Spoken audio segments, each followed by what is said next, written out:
Marvel Rivals is here, and there has been one class that I've been addicted to, which is all of the healers. I love just sustaining my teammates up, but a lot of them can also do a lot of damage, just like our dear Cloak and Dagger. Now, sure, maybe I've been spamming this a little bit because you get that thick, juicy rump on the screen. I mean, hey, what man couldn't resist, and even some women. But in between that, it also is just a very fun kit to use, and I've learned a lot of little tricks about it. I mean, heck, check out my little screen here of my match history. A lot of MVPs and some SVPs where I couldn't manage to quite win the match, but I still do really well on this character because they feel so good. The kit is very fluent as long as you know exactly how to lead these abilities into each other and how to use them in and of themselves. So today I'm going to tell you, in my little experience of the game, what I've learned and how to use this character to the best of their ability. So why don't we go ahead and get right into that. We're going to start off with some general tips about the base kit, and at the end of the video I'll do some tips about the actual ultimate. What you're seeing on screen right now is my tip number 1. Drop Dagger's healing field, which is going to be the right click if you're on M and K, whatever the button it is on your stinky little controller, I don't know, you figure that part out. And then you're going to go ahead and stand switch over to Cloak and actually fight inside of that.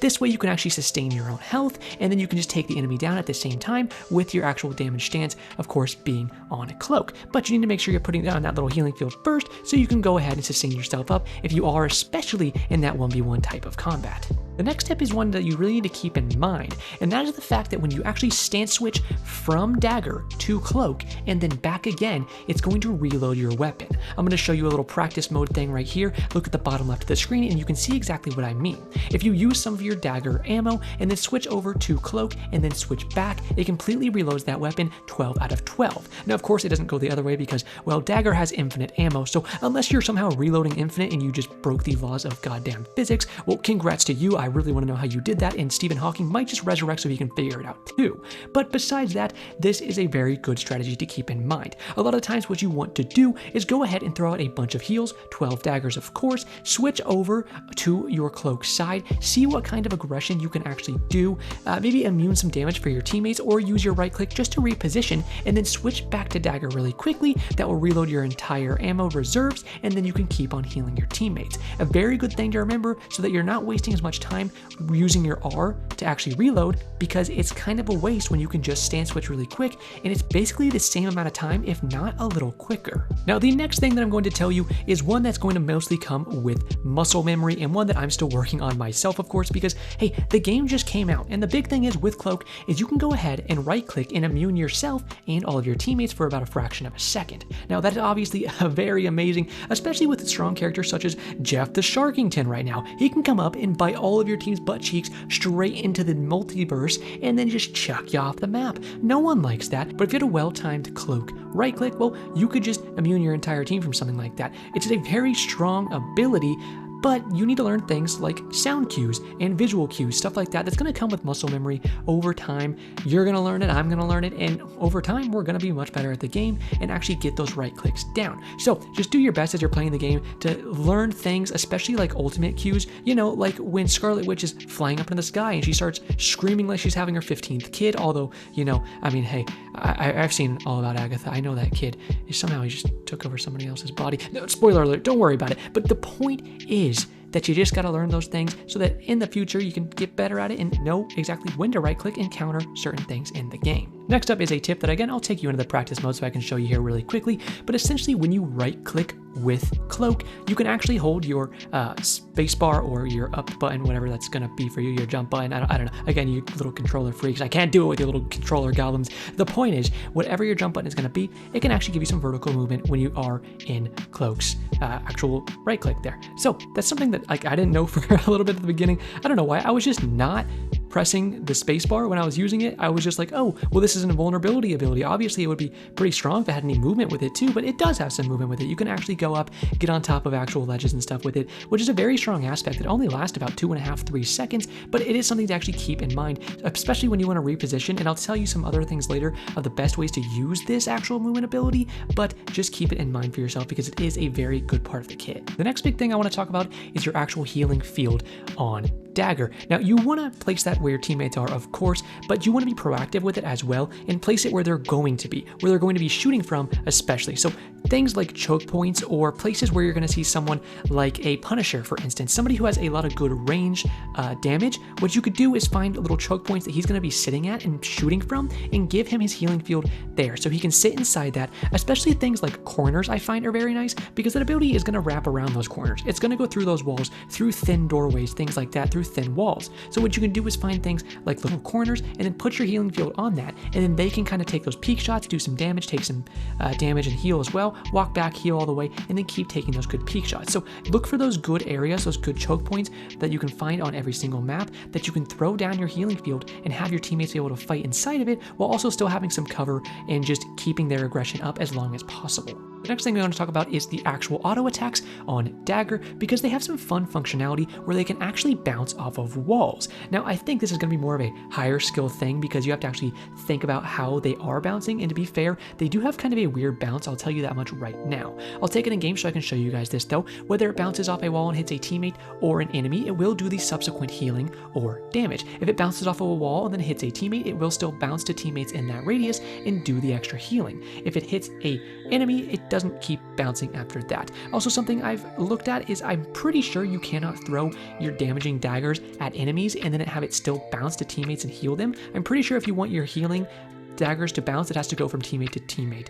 But still keep in mind that these daggers do bounce off of walls because every now and again you can find those little angles where your teammates are actually in a good and tough fight where maybe you don't want to show your hitbox to those enemies as well, but you could find a nice little angle where you could just chuck those daggers in. And somebody who's maybe a little more stationary, we were talking about Punisher before, if you found a Punisher teammate that was sitting on his turret, for instance, you could find a good angle and just keep bouncing daggers off the wall to hit him, keep healing him as he sat there. So stuff like that is a very fun thing to think of and just a nice little extra mechanic to keep in mind. Now I'm going to tell you about a tip that probably won't have too much actual usefulness in your matches, but it's still kind of fun to know. When you mouse over an enemy, it's going to do the auto lock for Dagger's autos. Now, even if you get off of that enemy, if you still click afterwards, that actual auto lock sticks on them for about half a second, however much it may be. So you could theoretically flick your camera all the way 180 and still get a healing dagger after you're looking away from them because it will still track to that enemy or that teammate, whatever it may be. You can kind of see, even if you're not aiming on that enemy, then you can still bring your mouse up, bring it to the side, bring it to the left, right, whatever it may be, you know, and it will still throw that dagger and have the crazy tracking on it because the tracking on it is just very amazing. It's the same thing with your teammates. All you gotta do is just keep your aim over them for that half a second, and then no matter what, if you bring your aim up, down, to the side, all around, you know, put it inside your grandma's knapsack, it's still gonna find its way to that target. So a very fun thing right there. In case you've ever been curious about what the actual healing range of your daggers bouncing is, well, you can always look at the floor of where you're actually throwing those daggers on your teammates because it'll show a little blue circle. I'm gonna go into the actual practice so I can show you that right now. And as you can see here, when you throw it on these bots, there's a little blue circle right there. That is the radius which your daggers will bounce, I'm pretty sure. That's what it's showing off. So a cool little thing right there to help us learn kind of those radiuses and how far those things will go. I like when they put stuff like that in so you can really see like, okay, well, hey, teammates, especially in like a high ranked environment, or if you had a good comp where you were actually with your teammates in voice call, you'd be like, get a little closer to each other, you know, you grab each other's peepees because I can't quite heal you both right now, but if you get closer and those daggers are gonna bounce like a frickin' house at a 5-year-old's birthday party, and they would just get hyped out of their frickin' minds, pogging all over the ground, and that's what you want to see in this game. It's just a very pogged game in general, but especially when you can make high impact calls like that and do some cool planning and just know those ranges, you know, it all comes together quite beautifully. While we are talking about the actual range of some of your abilities, I think we should talk about the range of your basic attacks. Now, let's go in game and I can show you this really quickly. We're going to talk about your auto attacks, and then I want to talk about your E ability, which is going to be your little walls, you know, the dark one, the light one. I mean, hey, I'm not here to talk about black and white. That seems like a political type of channel, but not the point right now. So when it comes to your actual auto attacks, you're going to have around a 45 to 50 meter auto range with Dagger. Now, that is just the range at which those auto attacks will still lock on to the enemies. If you go out of that range, those auto attacks can still travel and hit the enemies, but they will not be locking on anymore. You will not get the targeter if you're anywhere farther away than that like 45-ish meter range, right? So keep that in mind. Now, when it comes to Cloak, his auto attack is gonna be around 19-ish. It looks like it's around right under 20 when I was looking at it in the practice range. So much shorter on Cloak there, but of course with the good amount of like burst that he does have inside of his kit, it makes sense. They want him to be a lower ranged sort of character as the counterpart to Dagger, of course. So keep that in mind. Now, when it comes to your E ability on both characters, it looks like they both go about 25-ish meters, which is a good distance. Very interesting that the E actually goes a little farther on a Cloak than his auto attacks do, but it does seem to be the case when I was testing it. Now, with that Cloak E as well, I did want to mention that it looks like maybe it does around like 25% more damage taken from enemies. I'm not quite sure if that's true or not. When I was just testing it like very roughly and just kind of like counting seconds out and then like, oh, okay, I think it adds up something around that. But again, do not take my word for that. I am not a numbers man. I am simply and shrimply a guy who plays the game and likes to have fun with it and just share what he learns with other people. So any actual numbers you want to learn, go somewhere else for that for sure. Unless I have like exact numbers. If I ever do for show, then I will tell you. But that seems to be maybe around the case. But yeah, for those actual basic attacks, make sure you're learning those ranges with that. Learn where the actual lock-on effects fall off, because that's important stuff that you want to know in the middle of a match. I think a big thing people are going to have trouble with on a character like this, with a stance switcher like this, is keeping track of your cooldowns. Luckily, there is a very nice thing for that. If you look in the bottom right of your screen, you can always see your cooldowns. You can see it in the gameplay right there, and I'll show you again in the practice mode right now. You can go ahead, always look in the bottom right, and it keeps track of your cooldowns for your other stance. So if you don't know how long until your healing bubble comes back up on Dagger, well, that's okay, because you can simply look in the bottom right and know exactly when those cooldowns are back up. That's something I was kind of not even looking at the beginning until I went into the practice mode and I was actually using my abilities, and then I went, oh my god, I'm such a dum-dum, I should probably not be the president of the United States, which is good because I actually dropped out after I only got 15 votes last time. Kind of heartbreaking, but well, you know, that's just how it goes. I'll have my time in the light, don't worry about that. But either way, make sure you're keeping your eyes on that bottom right. It's a very important thing to keep track of those cooldowns and know exactly when you're going to be stance switching for the optimal amount of damage and healing you can get per match.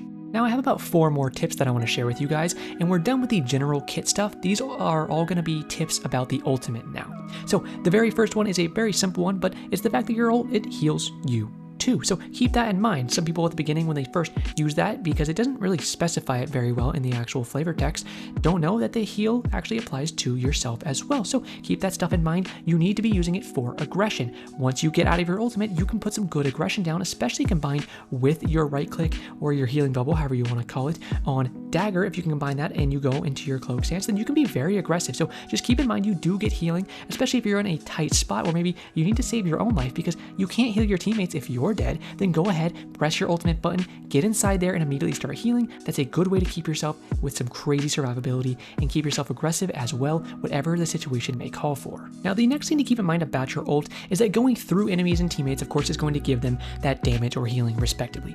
But your ult is actually leaving behind a little snail trail, a little slug skagoo, if you would like to call it that. I mean, you're kind of a freak if you'd like to, but I don't judge around here. I only judge.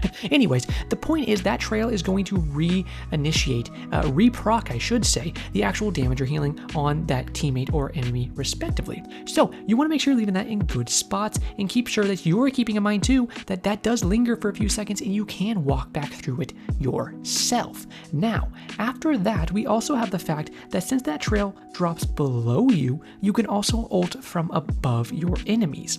If you go ahead, go into your actual cloak stance, use your right click and then get that vertical movement like we were talking about earlier, then you can use your ultimate. Now you do lose a little bit of air control. You know, you don't have the best ability to stay up in the air as you're ulting there, but what it's going to do is drop that trail below you. So you can go above a battle, especially on a cap point type of mode, then you can go on top of that and then just drop that trail right below you. Any enemy or teammate under you is going to be inside of that trail and start taking that damage or that healing. So you don't always have to ult straight from the ground, because doing that is much riskier. But if you can get yourself to a higher position up in the sky and then go ahead and ult, well, that is a much safer way to do it that can still apply all the benefits to yourself and against those enemies.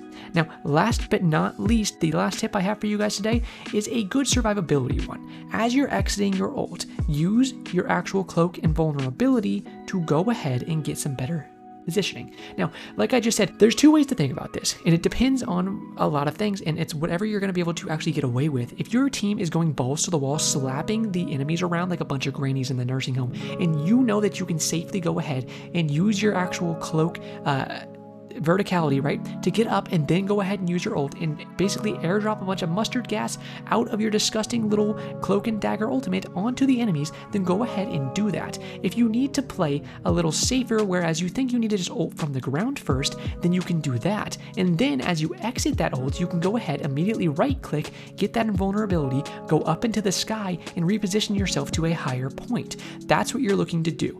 Either one of those, it really depends on the match, but you need to be looking for one of those two things. You really need to chain that actual cloak right click into your ult. And the one more thing that I would recommend is making sure that you are ulting from cloak. Don't start your ult from dagger. If you're going to go into your cloak and dagger ultimate, start the ultimate when you're in the actual cloak stance as much as you can, especially if you're going to be starting it or ending it, I should say, and then going straight into your actual cloak right click, because that way, whatever stance you started your ult in, you're going to finish the ult in that stance. So if you're trying to go for an angle where you want to immediately right click and get some safety from that actual cloak right click, then make sure you are actually starting your ult in that same stance. And with that, I have finished with what I have found of my own little tips and tricks that I can give to you guys, a little guide of how to play Cloak and Dagger a little bit better. If you had anything interesting, anything you didn't know, anything you learned in the slightest from this video, and you want to actually give me a like or subscribe from that, I would very much appreciate it. Formerly, and to everyone who used to watch my Destiny 2 content, that's what my channel used to be. That's what this channel used to be, but I stopped playing that game, which I talked about a little bit in my Discord tab, which also I have a new Discord, by the way. If you want to check that, I'll always have that linked in the description, and I'll put it in the top right for you guys too. Come and join that. It's called the Aquarium. We're always chatting in there about things like Smite 2 and Deadlock, which are my two main games on my Aquarium channel, which is why my name is Roger's Aquarium in game here on Marvel Rivals. But I decided I'm going to try to make this a bit of a Marvel Rivals channel if the videos do well. So I'm going to start with this video. We'll see how it goes. Maybe I'll try a couple more, and if any of those can manage to do well at all, then I'll look at making some more Marvel Rivals content for this channel, and then make this the main home for that, because I'm uploading some Smite 2 and Deadlock on my other channel, and I thought 3 games on one channel was just kind of a lot, so I'm going to keep that as kind of a MOBA channel. And since this is the most similar out of all those games to Destiny, which was an FPS, obviously this is a team shooter,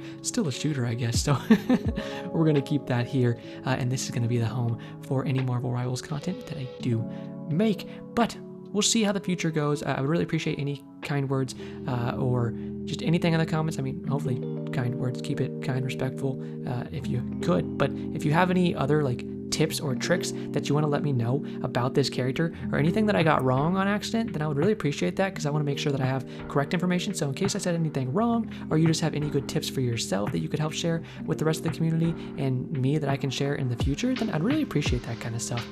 But hey, I'm going to wrap this video up now. I just kind of want to yap at you a little bit at the ending, let you know things about the channel in case you're a long-time viewer or a new viewer and you're interested in me making more content. Yeah, I'm planning to make more on this game because I really have been enjoying it, and I'm planning to play a lot more here soon if I can. So thank you guys so much for watching again. I really do appreciate it. Any positive signals you can give this video would help a ton, because the algorithm is really tough to get into, and I would just really appreciate any help you have. But that is going to do it for me today. So as always, have a great day.